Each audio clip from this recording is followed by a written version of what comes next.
Lisa Reeves stood on the bridge of the Earth Coalition ship Horizon, her eyes fixed on the massive alien vessel that filled the view screen. After 200 years of searching the stars, humanity had finally found intelligent life. The Zorvath ship was beautiful in a strange way, with curves and angles that seemed to defy human engineering logic. "Are they responding to our hails yet?" Lisa asked, keeping her voice steady despite her racing heart. Amanda Patel, the communications officer, nodded. "Yes, Captain, they're accepting our transmission. Translation software is running." Lisa straightened her uniform and took a deep breath. First contact, the moment every space explorer dreamed of but few ever experienced. "Open the channel," the alien that appeared on screen had blue-gray skin and 4 eyes arranged in a diamond pattern. Its mouth was small and looked almost human-like, which made the rest of its features seem even stranger. "I am Captain Lisa Reeves of the Earth Coalition ship Horizon. We come in peace and friendship, seeking to establish relations between our peoples." The alien watched her with unblinking eyes. When it spoke, the translation came through with only a slight delay. "I am Supreme Commander Krazatul of the Zorvath Dominion. We have observed your approach for some time. Your technology isn't interesting for such a young species." The conversation continued for nearly an hour. Lisa felt hope growing as they exchanged basic information about their civilizations. The Zorvath were far more advanced, having traveled the stars for thousands of years. But they seemed curious about humans, even impressed by how quickly Earth had developed space travel. "We would be honored if you would accept our invitation to meet in person," Lisa said. "We could dock ships and create a neutral meeting area." Krazatul was silent for several moments. "This is acceptable. Prepare your diplomatic team. We will send coordinates for docking." When the transmission ended, the bridge crew broke into smiles and quiet cheers. Lieutenant Daniel Wright, the navigation officer, turned to Lisa. "We did it, Captain. First contact, and they're willing to talk." Lisa nodded but kept her expression cautious. "Let's not celebrate yet. Prep the diplomatic team, and I want a security detail standing by. Not visible, but ready." "Do you expect trouble?" asked Sergeant John Martinez, the Marine squad leader who had been standing quietly at the back of the bridge. "I expect nothing, and I'm prepared for everything," Lisa replied. "This is too important to take chances." 3 hours later, Lisa led her team through the docking tunnel. Besides herself, she brought Amanda Patel for communications, Dr. Ben Taylor as the science officer, Daniel Wright to handle technical discussions, and John Martinez with 2 of his Marines for security. The meeting chamber the Zorvath had prepared was large and circular. The air had a slight metallic smell but was breathable. 6 Zorvath stood waiting, all dressed in what appeared to be ceremonial armor. The talks began well. The Zorvath were interested in human history and seemed particularly fascinated by Earth's biodiversity. Everything was proceeding smoothly until Amanda noticed something odd in the translation of a particular Zorvath word.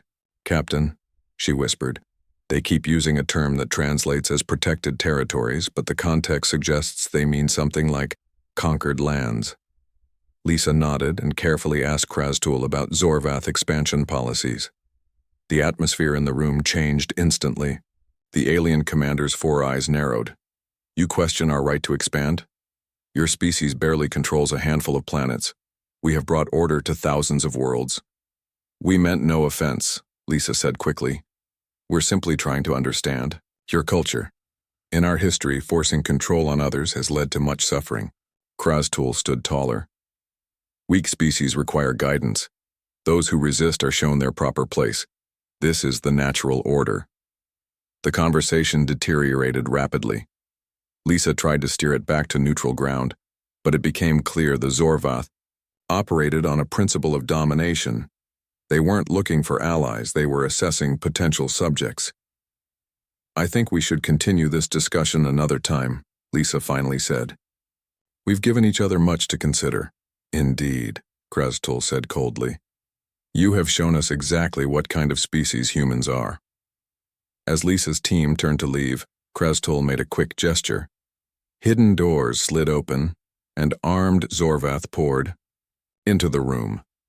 Marines! Martinez shouted, pushing Lisa behind him as he drew his sidearm. Hold fire! Lisa ordered. They were outnumbered 20-1. Krastul approached Lisa. Captain Reeves, your protection of these outer colonies from our rightful expansion can no longer be tolerated. You will surrender your ship and all human outposts in this sector. We have no conflict with you, Lisa said firmly. Let us return to our ship and we can discuss this properly. There is nothing to discuss. Your weakness is apparent in your reluctance to fight. Such weakness is dangerous and must be eliminated. With another signal from Krastul, the armed Zorvath grabbed Lisa's team members. Despite Martinez and his Marines fighting back, they were quickly overwhelmed. Lisa watched in horror as her people were dragged away. Return them immediately, she demanded. They are diplomatic personnel under protection of Earth law. Krastul made a sound that might have been laughter. Your Earth laws mean nothing here. These prisoners will serve as an example to your species of the cost of defiance. Lisa was escorted back to the docking area alone. You're making a mistake, she warned. Harming diplomatic personnel, especially during first contact, is considered a severe offense by my people. It is you who have made the error, Captain, Krastul replied. You came seeking friendship when you should have come prepared for war. Now your people will learn what happens to those who stand in the path of the Zorvath Dominion. Back aboard, the Horizon, Lisa immediately ordered battle stations and sent an emergency transmission to Earth. But before they could take action, 3 more Zorvath ships appeared, surrounding them. A transmission came through. It showed her crew members, including Daniel, Amanda, and John, kneeling before Krastul. People of Earth, the commander addressed the camera. Your representatives refuse to acknowledge the supremacy of the Zorvath Dominion. Weakness cannot be tolerated in the galaxy. Witness the consequence of your error. Lisa screamed at the screen as the Zorvath guards raised their weapons. The broadcast didn't cut away as her friends and colleagues were executed one by one. When it ended, Lisa sat in her captain's chair, tears streaming down her face but her voice deadly calm as she addressed her remaining crew. Set course for Earth, maximum speed. She wiped her eyes and looked at the stunned faces around her. They think they've taught us a lesson. They think this will make us surrender. She shook her head slowly. They have no idea what they've just started. The video of the executions played on screens across Earth. In homes, offices, and public squares, people watched in horror as their fellow humans were killed. Some turned away, many cried, but all felt the same burning anger growing inside them. Admiral Gregory Peters stood in the Earth Defense Command Center, watching the faces of world leaders on the large screen before him. For the first time in human history, there was complete unity among nations. Old enemies sat side by side, their past, conflicts forgotten in the face of this new threat. The Zorvath have made their position clear, said President Catherine Winters, her voice steady despite the tears that had dried on her cheeks. They believe we are weak. They believe we will surrender our outer colonies after this demonstration. They are wrong. Admiral Peters nodded. Madam President, the fleet is ready for your orders. What are our chances, Admiral? Asked the Chinese premier. The Zorvath have superior technology, Peters admitted. But they've also shown us they don't understand humans at all. They think killing our people will break our will. Instead, they've united us like nothing in history ever has. In a laboratory halfway across the world, Dr. Olivia Clark stared at alien tissue samples taken from previous deep space probes. As a xenobiologist, she had been studying potential alien life forms for years. Now, with actual Zorvath biological data from the Horizon scans, she had a purpose that consumed her. How's it coming?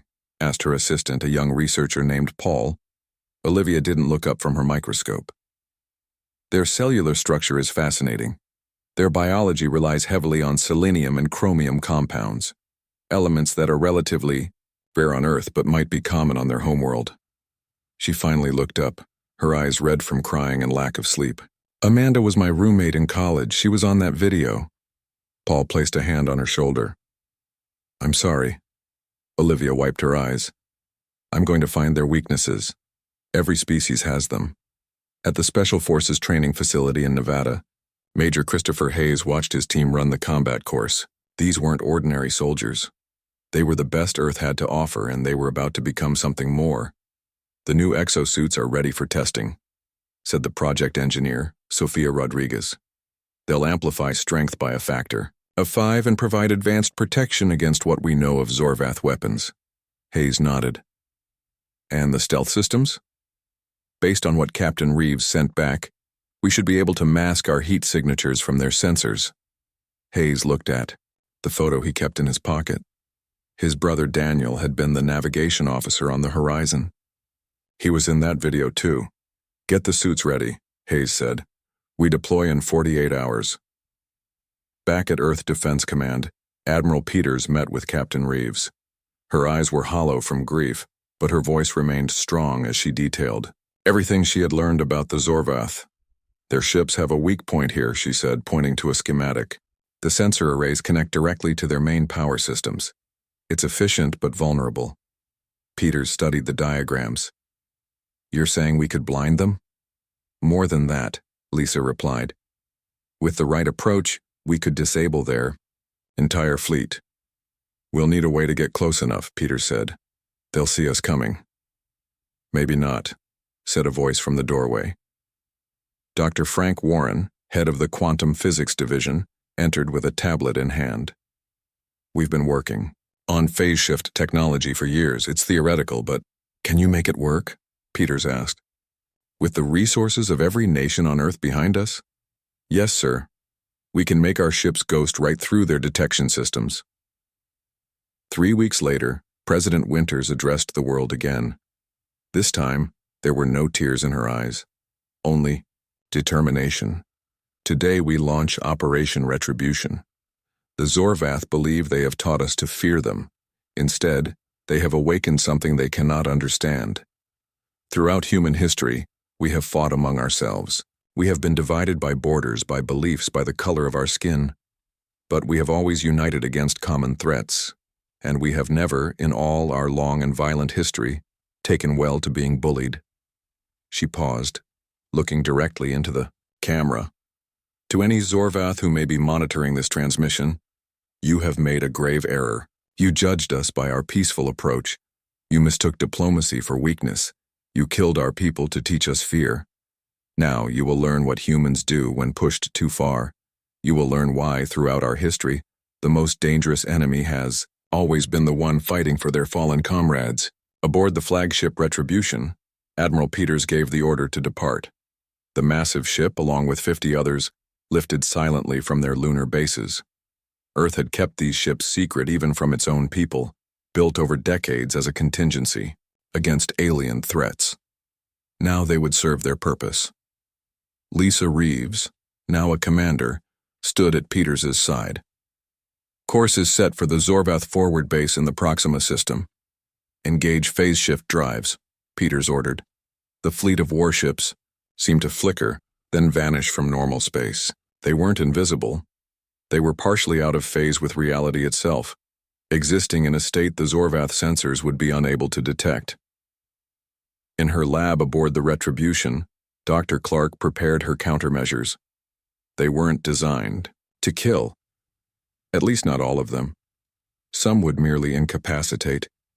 Humans might be angry, but they hadn't abandoned their principles. "We're not like them," she whispered to herself, thinking of Amanda. "We'll win this war, but we'll win it our way." Major Hayes and his team prepared their equipment in the drop bay. The exosuits hummed with power, enhancing every movement. Each soldier carried weapons specifically designed to combat Zorvath physiology and technology. "Remember your training," Hayes told his team. "We're not just fighting for revenge. We're fighting to show the Zorvath, and any other aliens watching, that humans have rules of war, and we enforce them." As the fleet approached the Proxima system, Admiral Peters stood from his command chair.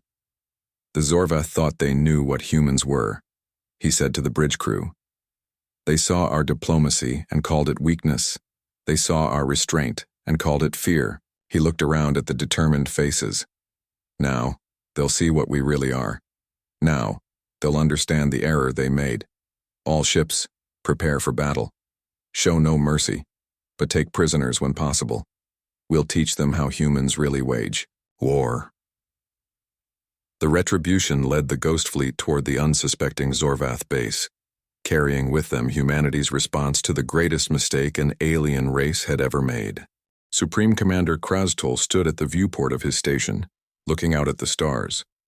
6 months had passed since the humans had been taught their lesson. 6 months of silence. The primitive species had obviously retreated to lick their wounds and reconsider their position in the galaxy. Status report, he ordered, turning to his second-in-command. All systems normal, Supreme Commander. Our patrols report no human activity in any of the border sectors. It seems they have accepted their place. Krastul made a sound of satisfaction. As expected, they are like all young species, quick to learn when properly instructed. Little did he know that at that very moment, 50 Earth ships were less than 10,000 kilometers from his base. The phase shift technology had worked perfectly. The human fleet existed slightly out of normal spacetime, invisible to Zorvath sensors. On the bridge of the Retribution, Admiral Peters gave a nod to Commander Reeves. Bring us back to normal phase. Target their sensor arrays and communication. Systems first. Lisa Reeves, her face set with grim determination, relayed the orders. All ships, execute Operation Ghost Strike. Phase normalize in 3, 2, 1. Across the void of space, 50 warships suddenly appeared surrounding the Zorvath base and its defending fleet.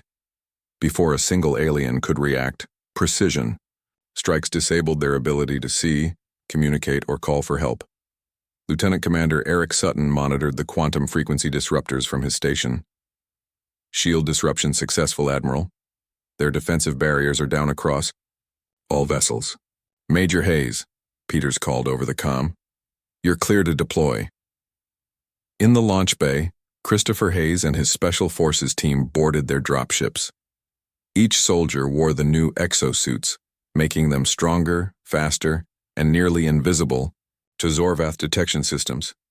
Remember the mission, Hayes told his team. We take the command center intact, we take prisoners. We show them how it's done. The dropships launched, streaking toward the main Zorvath base while the Earth fleet systematically disabled the alien ships without destroying them. The weapons had been carefully calibrated, enough force to render them harmless, not enough to kill unnecessarily.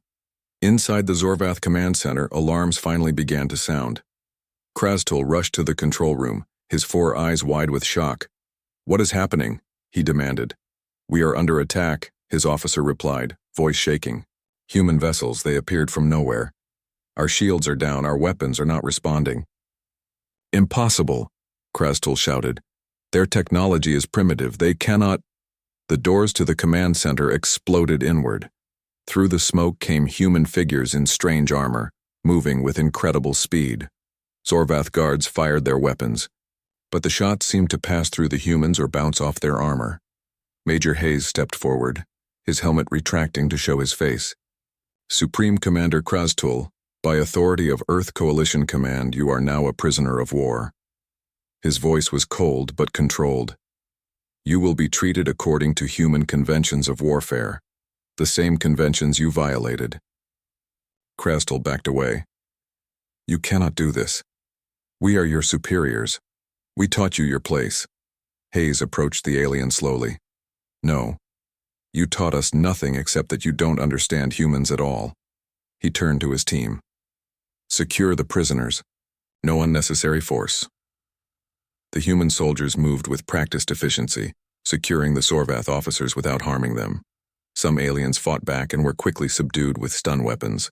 Others surrendered immediately, sensing that resistance was futile. On the Retribution, Dr. Olivia Clark waited as the first Zorvath prisoners were brought aboard. Unlike the aliens who had executed her friend, she did not seek revenge. She sought understanding. Prepare the medical bay, she told her team. I want full scans of all prisoners, check for injuries, and treat them immediately. A young medical officer looked surprised. We're treating them? Of course, Olivia replied firmly. That's what makes us different from them. Throughout the Zorvath base, human forces moved methodically, section by section. They disabled weapons, secured prisoners, and established control. Not a single shot was fired after the initial breach. The Zorvath, for all their supposed superiority, were completely overwhelmed. Admiral Peters received the reports with satisfaction. Status of the Zorvath fleet? All vessels disabled, sir, Lisa reported. Minimal casualties. We have control. Of their communication systems, Peters nodded. Send the message to Earth. Phase 1 complete. He stood and straightened his uniform. Now prepare for my address to the Zorvath homeworld. In the holding area, Krastul and his officers sat in clean, adequately sized cells. They had been given food, water, and medical attention. None had been harmed after being captured. The Supreme Commander could not understand it. Why do they treat us this way, he asked one of his officers. We killed their people. They should be torturing us, executing us. I don't know, Supreme Commander, the officer replied. Perhaps they are weak after all. A human guard overheard and shook his head but said nothing. Hours later, Krastul was brought to a communication room. Major Hayes stood waiting beside Admiral Peters. What is the meaning of this? Krastul demanded. Education, Peters replied simply. You're going to watch something. A screen activated showing footage from Earth's history. It showed human prisoners of war being treated according to the Geneva Conventions. It showed medical care, food, shelter, and protection from harm. This is how we treat prisoners, Hayes explained. Not because we're weak, but because we decided centuries ago that being better than our worst instincts makes us stronger, not weaker. Krastul watched in confusion. But why show mercy to enemies? Because an enemy today might be an ally. Tomorrow, Peters said. And because cruelty creates only more enemies. The screen changed to show the Earth fleet surrounding not just the base, but also displaying tactical data of human forces approaching the Zorvath homeworld and key colonies. We could destroy your civilization, Hayes said quietly. Right now, we have the capability to end the Zorvath. But we won't. Instead, we'll show you what real strength looks like. Peters stepped forward. Your people killed our diplomats and soldiers after they surrendered. You believed it would make us fear you. Instead, it united us. You didn't understand what humans truly are. He gestured to the screen showing the massive human fleet. Now you see. The human fleet arrived at the Zorvath homeworld 3 days later. Their ships appeared suddenly in orbit, surrounding the planet before any defense systems could activate. On the surface, millions of Zorvath looked up at the night sky and saw the impossible. Their world was completely at the mercy of the species they had dismissed as weak. In the Grand Council chamber of the Zorvath capital city, Admiral Peters stood before the gathered alien leaders. Beside him stood Major Hayes and Dr. Clark. Behind them, human soldiers kept a respectful but firm watch. Your fleet has been disabled. Your defense systems are under our control. Your Supreme Commander, Krastul, is our prisoner, Peters said, calmly. By all rights of war, we could destroy your civilization now. The head counselor, an elderly Zorvath with pale blue skin, spoke with a trembling voice. Then why have you come to speak instead of simply firing your weapons? Because that's not who we are, Dr. Clark answered. She stepped forward and activated a holographic display. My name is Dr. Olivia Clark. I'm a xenobiologist. When your forces killed our people, I was tasked with finding ways to destroy your species. The display showed complex molecular structures that the Zorvath scientists in the room immediately recognized.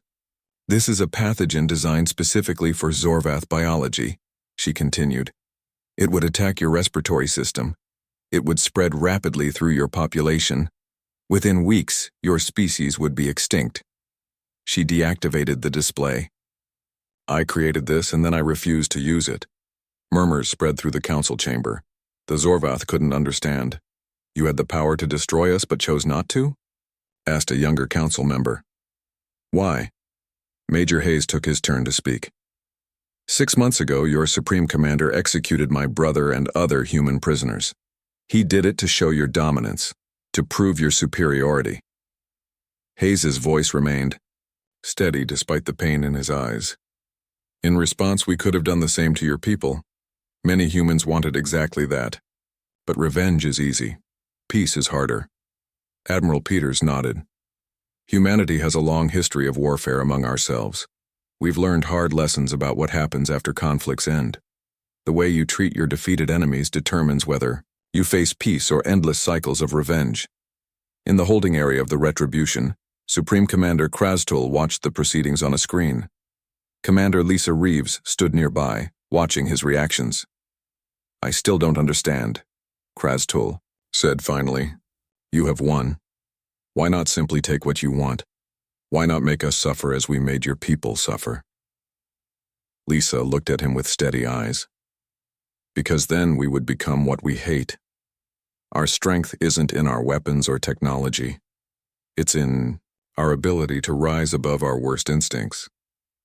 Back in the council chamber, Admiral Peters outlined the terms of peace. First, all human colonies will remain under Earth protection.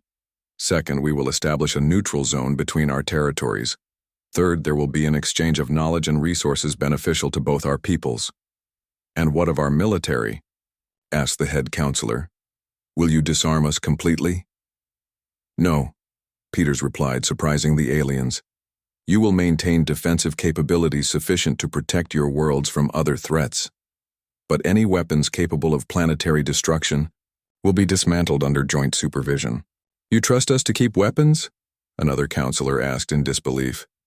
Dr. Clark smiled slightly. "Trust must begin somewhere.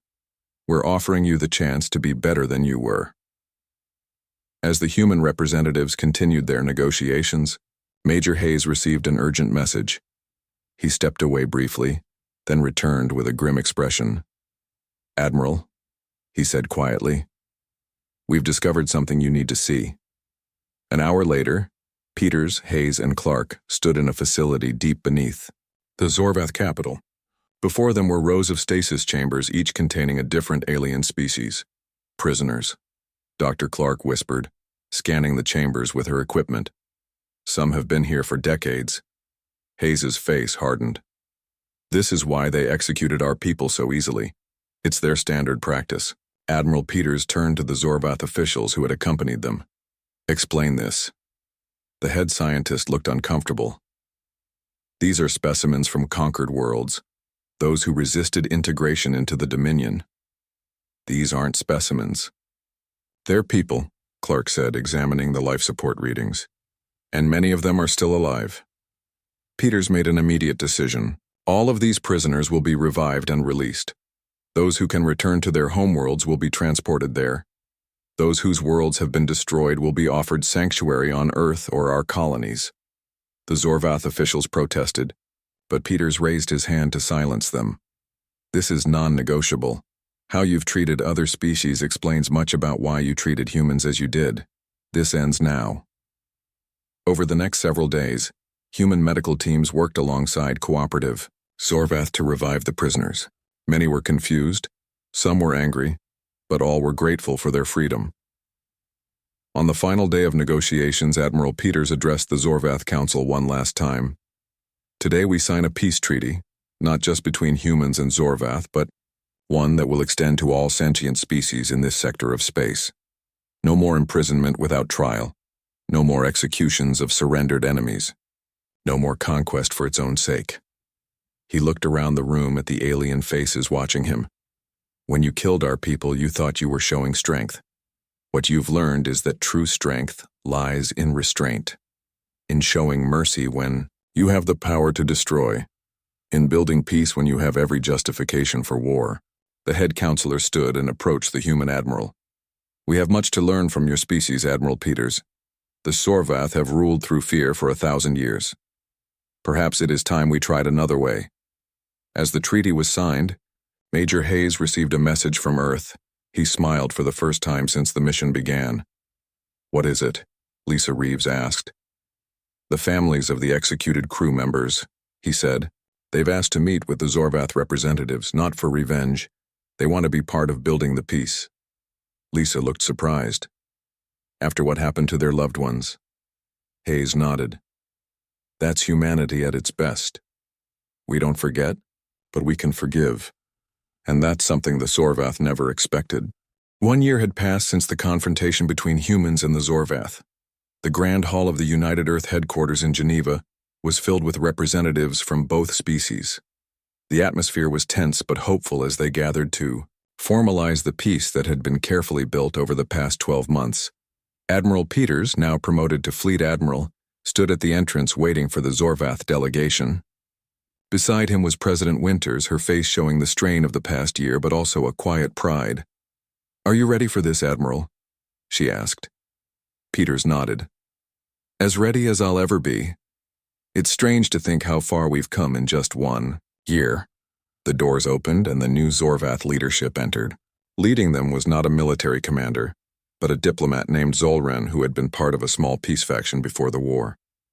The change in leadership had been the Zorvath's own decision, a recognition that their old ways had failed them. "Welcome to Earth," President Winters said, extending her hand in the human gesture of greeting that the Zorvath had learned to mimic. Zolren touched his hand to hers. "We are honored by your hospitality, President Winters. My people come seeking friendship where once we sought dominance." In another part of the building, Dr. Olivia Clark met with a group of Zorvath scientists. They had spent the year exchanging knowledge, finding ways to benefit both species. On a large screen, they displayed the results of their joint medical research. "This vaccine will protect Zorvath children from the neural disease that has plagued your colonies for centuries," Olivia explained. "And the compounds your team identified will help us treat several human conditions." The lead Zorvath scientist, Vental, nodded appreciatively. "From enemies to healers in one cycle. My ancestors would not believe this possible." Olivia smiled. "The best revenge against war is to create something good from it." At the security checkpoint, Major Hayes, now Colonel Hayes, supervised the scanning of all attendees. His team still wore their advanced armor, but now it was ceremonial rather than combat-ready. The weapons were gone, replaced by diplomatic insignia. "Security report," he requested from his lieutenant. "All clear, sir. Zorvath delegates have been screened according to protocol. No issues detected." Hayes nodded and looked across the room. A group of humans stood waiting quietly, the families of those who had been executed. They had requested to be part of this historic day. Among them was Nicole Martinez, widow of Sergeant John Martinez. Hayes approached her. "Mrs. Martinez, are you sure you want to be here? No one would think less of you if you chose to stay away." Nicole shook her head. "John believed in building bridges, not walls. Being here honors what he stood for." She looked at Hayes with eyes that had seen too much grief, but had somehow found peace. "Besides, someone needs to remind both our species what this peace cost." In the main conference room, Commander Lisa Reeves, now Captain Reeves, prepared the technical aspects of the treaty. Her new ship, appropriately named Horizon 2, would be the first to carry both human and Zorvath crew, members on a joint exploration mission. A familiar figure entered the room, Supreme Commander Krastol. He had been tried by a joint human Zorvath court and sentenced to work directly on peace initiatives as restitution for his crimes. The once proud military leader now carried himself with a humbler demeanor. "Captain Reeves," he said formally, "the technical specifications for the joint fleet have been approved by both governments." Lisa nodded professionally. She would never forget what he had done, but she had learned to work with him for the greater good. "Thank you, Krastol. Please join the others for the ceremony." The main ceremony began with representatives from both worlds taking their places. The formal treaty would establish not just peace, but a true alliance between humans and Zorvath. President Winters addressed the assembly first. "1 year ago, a terrible misunderstanding led to tragedy.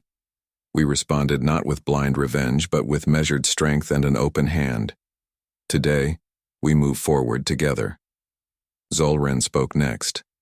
"The Zorvath have ruled many worlds through fear. Humans have taught us there is another way. We have much to learn from each other."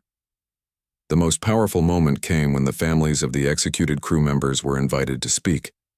Nicole Martinez approached the podium, her steps steady despite the weight of the moment. "My husband John Martinez never got to see this day," she began. He and his crewmates died because two species didn't understand each other. She looked directly at the Zorvath delegation. I hated you for taking him from me. Some days, I still do. The room was completely silent. But hate doesn't bring anyone back. It doesn't build anything worth having.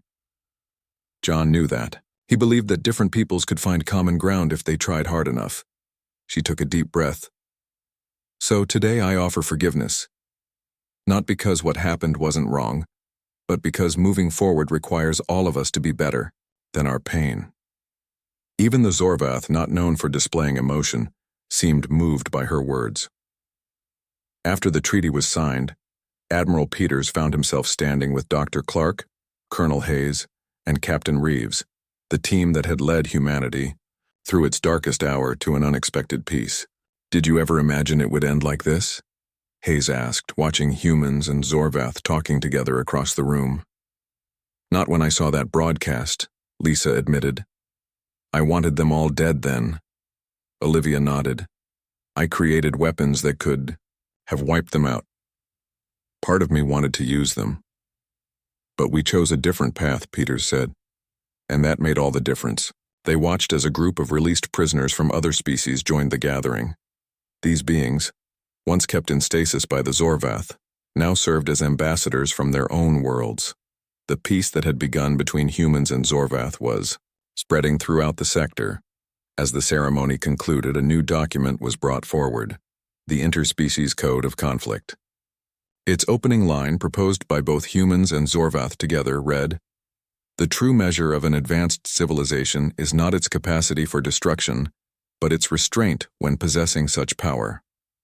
Krustul, standing at the back of the room, read those words and finally understood the error he had made 1 year ago. The humans had never been weak. They had been strong enough to show mercy when no one would have blamed them for showing none. As the Earth's sun set on the first day of the new alliance, humanity had taught the stars a lesson that would echo across the galaxy. Sometimes the most powerful statement is the blow you choose not to strike.